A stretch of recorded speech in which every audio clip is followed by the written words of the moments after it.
Selamat pagi Sobat Sehat. Saya Debi Hastura. Pagi ini kita akan bincang-bincang mengenai kegawatan terkait bantuan hidup dasar.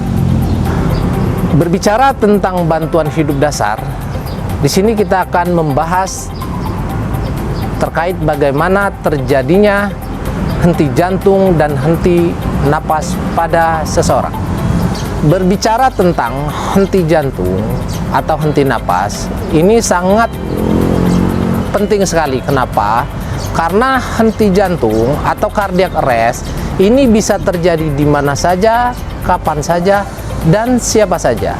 Sehingga BHD ini sangat penting sekali untuk diketahui oleh semua lapisan masyarakat, baik oleh orang medis ataupun orang awam. Langkah-langkah yang harus kita lakukan apabila kita menemukan seseorang tiba-tiba tidak sadar dan terjadi henti jantung atau henti napas, apa saja yang harus kita lakukan? Yang pertama, tentunya kita kenali dulu kenapa seseorang ini bisa tiba-tiba tidak sadar. Dengan cara kita cek respon korban.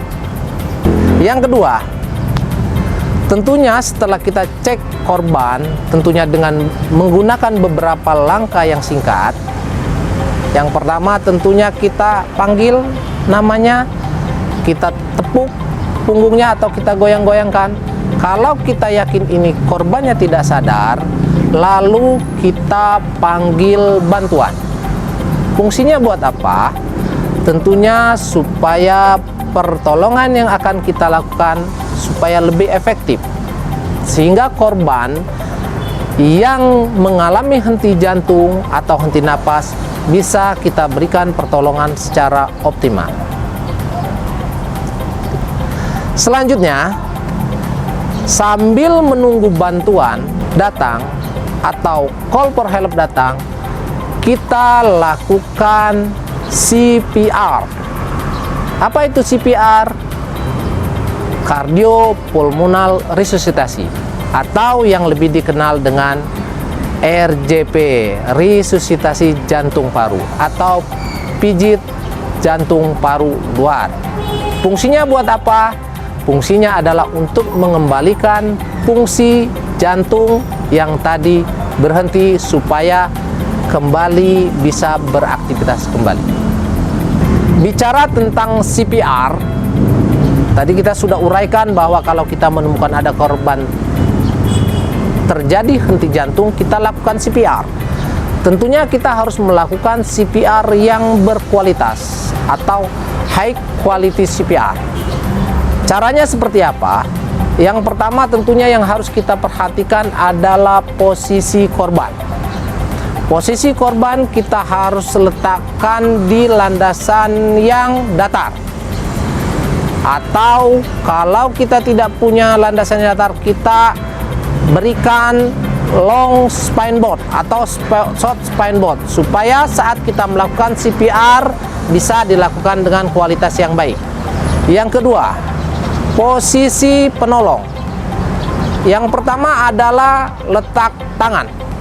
Letak tangan, kedua belah tangan bertumpu diletakkan di tengah-tengah midsternum. Yang kedua, rasio kompresi. Rasio kompresi dilakukan dengan dua penolong, yaitu 30/2. Yang ketiga, berikan kesempatan dada untuk mengembang. Yang keempat, tentunya kecepatan kompresi. Kecepatan sesuai dengan AHA, American Heart Association, adalah 100 sampai 120 kali per menit. Dan di akhir tentunya tiap 2 menit sekali, atau yang paling dikenal setiap 5 siklus, kita harus lakukan evaluasi.